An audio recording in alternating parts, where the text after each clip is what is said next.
You are following American sales advice. Always be closing, handle objections, anchor high, drop low. See, all of this is built for maybe 100,000 a month US founder, and you being in India as a service founder, maybe in the 15 to 50 lakh range, these rules just don't apply to you. It doesn't translate as well. And the problem is, you've been reading these books, and this mistranslation is costing you deals, it's costing you customers every single month. See, I've spent the last 10 years selling services in India, and there are 7 sales rules that I had to actively unlearn before my business started making money. And if you ask me, every one of them is fixable by the coming Monday morning. See, here's what happens. You talk to a client and you say, I'll send you a proposal and follow up next week. Or you did a 45-minute discovery call and it ended with, I'll think about it. Your WhatsApp is flooded with 6-month-old I'll think about it leads. You've been sending credential decks, your awards, your case studies, all of this. But after all of this, you're still wondering, what did I do wrong on the call? If you ask me, you didn't make any mistake. The thing is, the whole script that you were working towards was wrong before the client even picked up, and you will realize that by the end of this video. See, 4 years ago, I was working with an interior design studio in Bangalore. They were dealing with 10 to 15 lakh range clients, and the owner was working for over 60 hours weeks, and the margin was under 12%. What we did was, in the next few months, we doubled the price, and what ended up happening was we lost 3 clients. The founder started losing his mind, but here's what happened. The 4th client completely came in and paid a different price. We went from 10 to 15 lakh projects to taking a 50 lakh client. And here's the thing, we increased the prices again. Then again, we took the prices up by about 5x. And what ended up happening was, this interior designing firm started working with a completely different segment. And here's the thing, no American sales book taught me this, right? So I will take you through what I had to actively unlearn and what I'd been reading as well. And I'll also tell you what happened with the interior designing firm. I'm going to give you 7 rules like I told you, and for each of the rules, I'm going to give you a diagnosis system and how to fix it within a week. And all the things that you've read on books, ABC, always be closing, the BANT system, the man, money, authority, need, the objection handling scripts, all of that we're going to drop it, right? By the end of this, you will have a checklist for your last 5 sales calls and what to do next. Let's go. See, every book that you read, it teaches one thing, push to the close, push past objections, push the follow up as many times, push the price down. And you as an Indian service founder, you have to flip the whole thing and you have to make it pull. What that means is, people should come to you, I'll tell you how, and you should get people to want to work with you, and you should be willing to walk away if they're not the right client, and you should focus on cash collecting. So let's start with rule number 1. Rule number 1 is, your price directly translates to who your clients are. Your price directly translates to who your clients are. What this means is, coming back to the interior story, I told you 10 to 15 lakh pricing pulled 10 to 15 lakh buyers. And doubling the price didn't pull the same buyers, obviously. In fact, it took them away. It pulled people who wanted to put more money in. It pulled 50 lakh buyers, a completely different category of audience. And when we increased it again, they got a 1 crore paying buyer, and that was a completely different price point. And here's what you need to understand. When I'm saying your price is equal to your client, it doesn't mean that you just increase your price and suddenly people will stop popping up for you. What you need to do is, when you're increasing your price, you need to parallelly change your positioning as well. You need to change your positioning as well, which means your brand has to look different, your website has to look different, your photography has to look different, your pre-call, everything has to change. The brand presence has to move with the increase in price that you make. Here's the thing, I've made a few mistakes in the past, and one of the mistakes was, I increased the price because I knew I had to increase the price, but I increased the price in isolation, and that didn't work, because when we just randomly increased the price and everything else looked the same, we got 15 lakh customers, we got 15 lakh paying clients asking, what is wrong with you? Why would anybody pay 30 lakhs for this? And we kept thinking, oh, maybe in India, nobody is willing to pay a higher price for interior designing. When your brand positioning doesn't move, you can't increase the price. So what you need to work on is your price, and you need to follow that up with your positioning, because that is what works. So here's what I want you to do. Maybe today, maybe tomorrow, I want you to take the last 5 closed deals that you have and I want you to see what is the quotation like, and you will notice one thing. Maybe all your quotations, they at max will have like a 20% price difference. Let's say if you're a service provider, marketing agency, interior designer, doesn't matter. You will see all your quotes somewhere land in the same bracket, and that shows you that you have locked your segment. And in the next quote, you need to plan to increase your quote by 30 to 50%, and parallelly while you're doing it, change your positioning as well. And here's the thing, as you work towards this, you will see things magically change. See, I don't know with what thought you came into this video, but my objective is not to give you sales tricks, but things that will actually move your business forward. Ultimately, what you need to understand is your old price decided your current clients. And when you move the price, your clients change with the price. That's rule number 1. Rule number 2.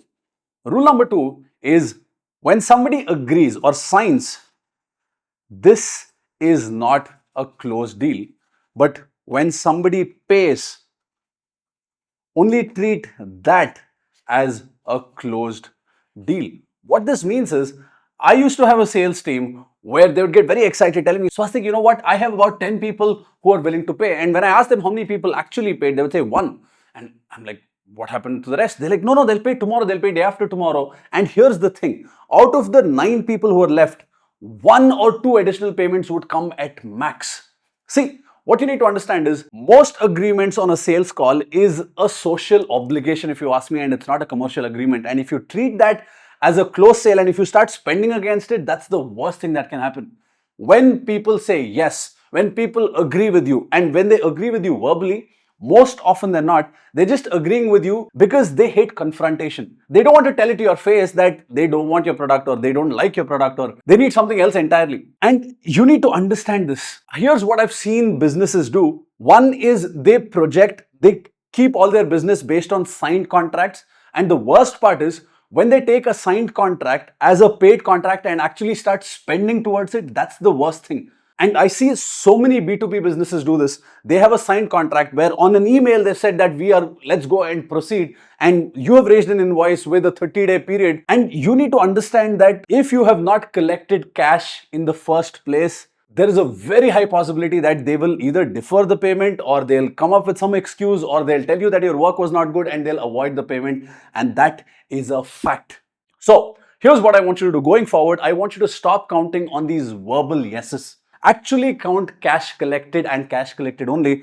And if you ask me, see how you can plan to get a 50% advance payment before you even start work. And here's the thing, the point that you need to understand is deciding this 50% collection doesn't happen by some magical framework. 50% collection happens by you enforcing it.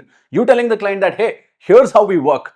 Before we start the project, we take 50%. On achieving the first milestone, we take the next 25%, and the next milestone, the next 20%, and the final milestone, the next 10%. You have to set this as a part of your process, and you have to say no to people who are not willing to adhere to this. So look at your own behavior so far. Look at all the I will buy definitely, or this is a signed deal, this is a closed deal, and see how many times this has backfired for you. I actually want you to realistically count this. Please remember, signed deals or yeses are a forecast and it's not actual numbers in your bank. Now let's get to rule number 3. Rule number 3. Stop trying to close. Stop trying to close the sale and make them want to buy. See, the line that you've been told, always be closing. The thing is, people smell desperation. The more you push, the more you try to close, the more the people pull away. See, people don't buy products. People buy solutions to a problem that they already have. People buy solutions to a pain that they want to get rid of. And your job is not to close. In fact, it's quite literally the opposite. Your job is to open the problem. So open the problem so wide that the close becomes obvious. And I don't know where this always be closing came from, maybe some gym membership, maybe in the US somewhere. But today, if you try to apply this always be closing framework, it's going to backfire. When you as a service provider, you step out to the client and you're trying to push them, you definitely need to get this. This is the product that you want. This is what you need. This when you do this, it signals that you need the deal more than they do, and that is a disaster. See, the part is very simple. Take their problem and ask them questions about the problem. And when they start describing the problem in their own words, they are committing to it more strongly. Because when you're asking questions, and a very simple question, hey, can you tell me about the current situation that you're in? What is the problem? And they start describing the problem. And then you ask, and what else? And they go deeper into the problem. And then you ask, how is that stopping you, or what is that costing you, and what is that leading to? They're going deeper and deeper and deeper into the problem. What you need to understand is when they describe their problem in their own words, they're committing to it even more strongly than you saying anything about your product. And what you need to understand is your product should be a natural solution to the problem that they've just stated. And here's what you need to do.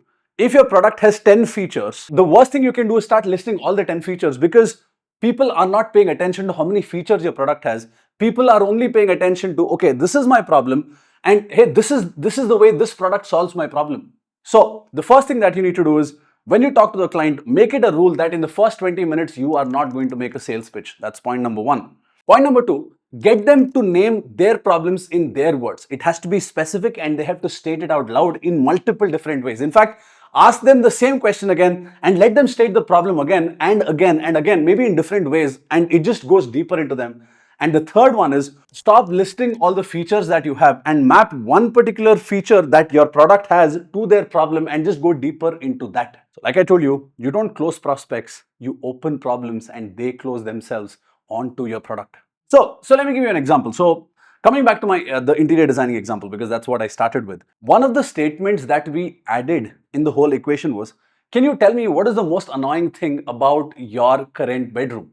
Or if they came to us with a design thing and we realized that, okay, they want something to do with their bedroom, the first thing we would ask is, what is the thing that bothers you about your current bedroom? And then they start, you know what, the bed is small, the design feels very generic, it doesn't make me feel like a 5-star hotel. When I walk in, this is wrong, this is wrong, this is wrong, this is wrong. And what we did was, we just asked more and more questions on that, and people started rambling about how many problems that they had that they wanted solved. And they started to realize that, hey, I need a designer, I need a professional to help me with this. We didn't have to tell them about, hey, this is who we are and this is what we do. They're like, hey, I need help with this. And then when we presented what we did, the whole game changed. Stop trying to close and start opening up the problem.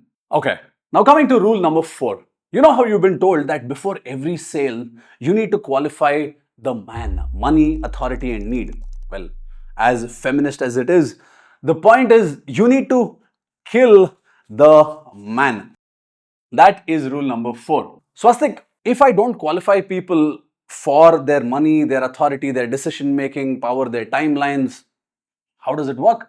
Am I not wasting time? Let me tell you, all these frameworks, which is money, authority, need, you might have heard of another thing, BANT, budget, authority, need, timeline, all of these frameworks, in fact, BANT specifically, it has an origin from IBM, and maybe it was a fine tool for them, but not for you. Here's one thing that I have realized. The only thing in your discovery call, in your entire call, that you need to diagnose is the need. If you get this one thing and one thing only, your whole game changes. See, here's what you need to understand. People have pain. Now, they have pain for two things. One is their pain for the problem. And there is a bigger pain, which is the pain for their money. The question that you need to understand is, which of it is a bigger problem? If the problem, the pain point of the problem that they have is greater than the money, people will figure the money out. So what this means is, if you just get clarity on how bad is the need, or essentially how much is the pain, then this whole game changes, because higher the degree of personal pain means that money they will figure out. And here's one thing that you need to understand. I have a sales team, and sometimes my sales team comes to me and they're like, Swastik, we made the offer for a 1 lakh product, but the client is only making about 30,000 rupees a month. So when I was talking to him and I realized they're only making 30,000 rupees a month, I'm like, how can they pay 1 lakh? So I don't think they're the right leads. We need better leads. I said, but what was their need? Swastik, I didn't check the need because they don't have the budget. Now that is the problem. Most salespeople assume that when somebody has a low budget, it just means that they don't have the money to pay. But that's not true. If somebody has a very high pain, if the pain is large enough, they'll figure the money out. Either they'll borrow it, they'll arrange for it, they'll take a bank loan, they'll do whatever it takes because their actual problem is more painful than the pain of losing money, and that is the point that changes the entire game for you. Like I said, rule number 4 is you don't need to assess for anything else in your discovery call except for how badly the need is. So, the next time you or your team is getting on a discovery call, no budget questions in the first 30 minutes. The only thing that you need to analyze is their need, what is their problem, get them to state their problem like I told you in the previous rule, and then make them aware of how much their problem is costing them and see how painful it actually is for them. And if you realize it's not very painful for them, walk away. One of the two things will happen. When you say, hey, this is not the right fit for you, if they're just bluffing and telling you that the pain is not real, and when you say, hey, I don't think we are the right fit, they'll say, no, I really need your help, and they'll come to you. And if they genuinely didn't have the pain, you're not wasting your time. I've seen this in so many encounters across all my sales. So always analyze the need over anything else because need is always greater than the budget. Now, coming to rule number 5. This is where you need to win the call before it starts. See, what I mean by that is, remember I told you about the interior firm where we increased the pricing, and the problem, like I told you, was everything else was the same. In the first time when we just increased the pricing and we didn't change anything else, everything was the same. So which means a lead came in and it was the same type of WhatsApp messages that we sent, it was the same branding, it was the same, presentation deck that we used to send them before, everything was the same. And the client would look at it and they already made an assumption of what kind of business we are. And what ended up happening was when we made an offer that was quite literally twice of what they were expecting, they're like, hey, it doesn't make sense. Something didn't match in their head and they rejected the offer. But when we started fixing things bottom up, when we started changing the brand, when we started changing the designs, when we changed the logo, we changed the brand colors, and we changed everything. Like when I say everything, I mean everything. We changed the profile picture of the WhatsApp that we were sending messages from. We changed the status, everything we changed the brand colors, and we started setting very high expectations for the client before they even walked into us, including the first call. We made sure that the first call, whoever is taking, and you can, translate this to your own company, the first call that the company made, we made sure that that was a very professional call and the diction was very clear. Earlier, we just hired somebody and he could barely speak in English. And we were just getting away with it because it didn't matter back then. But now we had to rebrand and rechange everything, and that is where things started to change because we started winning before the call even started. People would get on the first discovery call having seen a good profile and having seen higher ticket branding, and they were expecting us to be expensive. That is the point that changes the game. And what ends up happening when you win before the start is their objections usually dip. So what you need to understand is before the client picks up the call with you, they're already making assumptions about who you are as a brand, and you need to plan how you can win before the call starts. So here's what I want you to do. Before this weekend, I want you to look at all your channels, your LinkedIn, your Facebook, your Instagram, maybe your ads, or however your clients reach out to you, your WhatsApp, the way you message. Each of that is communicating to them on what to expect on that call of yours because they are silently making decisions. They're not sitting and thinking, hey, this business looks like this, but it's all a very subconscious decision where they're thinking, okay, these guys look professional, these guys look good. And here's one other thing that you will also notice. A lot of people, once you start changing the way you present yourself, the way you position yourself, you will see a lot of misfits slowly start going away because, very simply put, not everybody would go into a Mercedes showroom, right? Because a lot of people feel insecure about just entering the Mercedes showroom. That is the point. If you look premium, a lot of people who don't want premium will automatically weed away, and that's a very important thing for you. Now, coming to rule number 6. Rule number 6. And a very weird rule for that matter. This is something that we hated. Homework. Rule number 6 is not do your homework. Rule number 6 is end every call by giving homework to your prospects. I'm sure you've never heard of this before. See, here's the thing. The death sentence is where you say, I'll send a proposal and I'll follow up next week. What is happening here is you've sent the proposal and now you have to follow up with them. And usually when you follow up with them next week, they're going to be like, hey, I didn't get time to take a look at your proposal. Can we connect the week after that? And it just keeps getting pushed. This is where you reverse the game. Every call with the client has to end with a specific task for them. And coming back to the interior example again, we changed this and this worked like magic for us. Every discovery call ended with, hey, you told me these are the things that you dislike about your bedroom. Can you please give me three reference images of maybe bedrooms that you've liked? Can you send me pictures from the internet or pictures you might have clicked on your phone? Can you give me three specific images that you like? And can you also tell me what specifically you like about them? Now, what ended up happening with this was we were expecting the client to do some work and get back to us. Now, this is magical for two reasons. Reason number one, if there are few tire kickers, which means they come in and they just want your quote and they just want to leave, it eliminates them because no homework, you don't work with them anymore. Here's how it works. When the client says, hey, can you give me your quote? You say, hey, I'd asked you to give me three specific images on what you like and what you like about it specifically. Can you please help me with it? And if they're not willing to do the work, they weed out automatically. And if they did do the work, that is where the magic happens.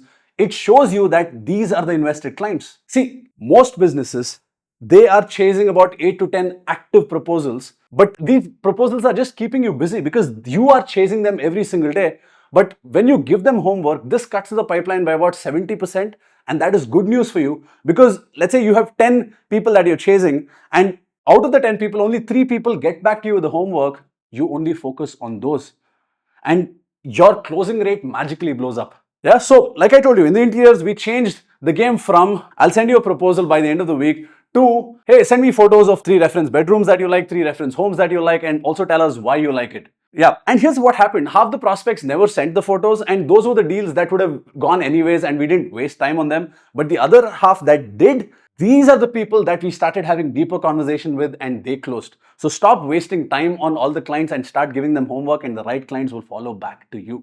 This one rule could change the game for you. Now, here's what I want you to do. I want you to decide on one task that you will give your client at the end of the first call. And I want you to decide it, and maybe you can come up with 3-4 different tasks based on different services that you offer, but I want you to decide it. Every call going forward, I want you to end it with that statement, right? And if you do this for a week, by Friday, you'll know who are the active proposals and who are the people who are wasting your time. So stop following up and start filtering. That is lesson number 6 or rule number 6. Now the last and final rule. Rule number 7. Trust gets established in 10 minutes and not in 3 meetings. Most people assume that it takes a very long time to build trust. And here's the thing, especially in the B2B space, which is a relationship economy, the statement goes that trust takes time. And the thing that you need to know is trust is not built by what you know, it's built by how much you care. And that decision usually happens in 10 minutes. And if it's taking a lot of meetings, that's because you didn't do the first 10 minutes right, which means they lost trust initially, and then you took 3 or 4 more meetings to gain that trust back, which is a very slow process. So most often than not, people feel that sense of trust. Like I told you, trust is not built by what you know, it's built by how much you care. So if you start leading with your credentials, your awards, your case studies, like everybody talks about, you already lost the game. What you need to lead is with listening. You need to lead with listening, and you need to enter every conversation with one thought. I'm going to listen to the client's problem, and I'm going to make sure that I fully understand their problem, and I'm only going to make a proposal if their problem matches the solution that we offer. And if that doesn't match, I'm willing to walk out, or I'm willing to say, I'm so sorry, I can't help you. If you enter with that one attitude, I can tell you your game is going to change, because trust is only built when you show people how much you care. See, this particular lesson is something that I've learned the hard way, because for most of my life, I used to start with, hey, my name is Swastik Nandakumar, this is what I've done, this is what I've done, these are my credentials, these are the people that I've worked with. And I used to think that that's the way of going about things. But at this point, the whole game has changed. Every organization that I work with, every client that I consult for, one of the primary things that I look at in the sales process is not how they handle objections, not how they close their deals. It's about, are they listening to their clients or not? Because please understand, today we are in an AI era where human interaction or human conversations are so much more valuable than ever before. And what ends up happening is 99% of the pitch that the client sees, somewhere deep down, they know that this is an AI pitch. This is where you can come in and not pitch at all and just listen to what they have to say and genuinely care for them. And the most beautiful thing about listening is, let's say you listen to their problem, one of the 2 things can come out. You realize that your product is the perfect fit for them, or you might realize that your product is not the right fit for them. In the first scenario, go ahead and the sale usually closes. In the second scenario, when you tell the client, hey, based on everything that you've told me, I don't think I'm the right person to help you, but maybe there is this person who can help you, which means you left them with some valuable information that can solve their problem. Now, the trust on you has shot up even more. But Swastik, why is that important? See, here's what you need to understand. You didn't sell them anything. They didn't buy anything from you, but you still gave them something valuable. So which means you've created a genuine relationship. And you can end the statement with, hey, I don't think I can help you. This is the person who can help you. But if there is somebody else who has this specific problem, can you please connect me to them? The odds of them connecting you to that person with a specific problem is very high. And whenever you get a referred client, your closing rate almost shoots up. And I've experienced this so many times. In fact, the funny part is I've gotten more closed deals when I've told the client that I can't help them and they've sent me to somebody else. That's the part that has changed my game. Yeah, so here's what I want you to do. I want you to, in fact, maybe tape this on your office wall or make this a wallpaper of your PC. You figure it out. But the statement is, I'm here to listen and not to pitch. This is the statement, or this is the attitude that I want you to enter every conversation with. And I want you to reread this before every call. And I still do this till date. I want you to do it as well, because your mind forgets this. And the more you repeat this, the more connected you are to the statement. So this is rule number 7. Trust is not built with time. Trust is built with care. These were the 7 rules that I had to give you. But if you've stayed till the end, I want to give you one bonus rule number 8. This rule can change the game for you if you're a premium service founder. And if you're not a premium service founder, I recommend that you become a premium service founder, because high margins always wins. So now, if you're a premium service provider, the rule is you need to give them something that they're wowed with for free or negligible money before you send them a quote. Give them something extremely valuable before you even show the price. Again, coming back to the interior example, what we started doing was we started sending a quick design plan. So we get on call with the client, they state their problems, they state their challenges, they come back to us with the homework on what they like, and they've sent us our floor plans. And here's the thing, they've not paid us a single rupee, we've not made the quote as yet. Here's what we did. We took their floor plan, we got designers in the house to blow up this floor plan and make a 3D model out of it, very quickly spin up a very interesting design based on what they have told us they like. And before the quote even landed, we sent the quote with conceptual designs on how their house could potentially look. So which means before the quote landed, they saw how their house could look and they're wowed because they've not paid us a single rupee as yet. The difference here is the client, the prospect, is seeing their actual room being sketched and being rendered and being visualized, as opposed to being sent some random person's portfolio. And that changed the entire game, because this demonstrates capability without your credentials. In fact, nobody has asked for credentials because they saw what we can actually do. See, if you follow through on this principle where you deliver the wow, the conversations, everything just becomes very easy. And especially in a premium segment, you offering this for free or next to free. When I say free or next to free, if you want to filter a few people because you have a large number of leads and you can't offer something for free for everybody, make it a small ticket, maybe charge them 1K, 2K, whatever is the lower ticket price. But the point is what they've paid for versus what they receive. There should be a huge difference, because they're thinking, hey, if this is what I get for free, or if this is what I get for 1,000 rupees, I can only imagine what will happen when I pay 1 lakh. I can only imagine what will happen when I pay 10 lakhs. And the value is automatically established. You don't have to sell. The trust is established. Your credibility is established. Everything gets established. See, the trap is where most founders, they mistake free work for low status and they withhold all the wow moments after the payment. And the problem with this is you showing them wow after the payment is good, but how many of them get to see it? Because most people don't trust that you can deliver on what you promise, and that's the part. Not because they don't trust you, because maybe they've been, broken by somebody else. So here's what I want you to think on this Monday. One piece of work that you currently do after the engagement, I want you to see if you can move it before the quote and see the magic happen. Maybe test it for the next 3 prospects and see what happens. Those were the 7 rules that I gave you, and I also gave you one bonus rule. And here's the thing, you don't need to run all of these 8 rules by this weekend. I want you to pick one. In fact, pick the one that hurt the most when I was telling you and you're like, okay, this is the part that I'm missing on. Start with that. See, like I told you, you don't need a better closing script. You need to unlearn the script that you've been already learning, and you need to make a few of these changes. If this video added some value in your life and it opened up something for you, hit the subscribe button, because this is what I plan to do here, bring you practical insights on what it takes to scale and grow your service business. And share this video with a friend who you think might find this useful. And I will see you in the next one. Let's go.